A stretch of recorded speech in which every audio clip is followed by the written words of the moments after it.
Hello, this is Mike at PlanSwift.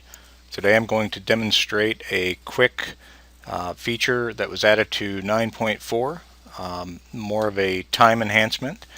If you're the type of user that likes to have multiple pages opened up in tabs, the old method would be to hold your control key along with the T key to add a page, select a page tab, and then select a new page.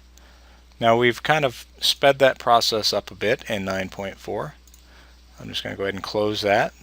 Now you just simply have to right click on the page in the sidebar and open it in a new tab.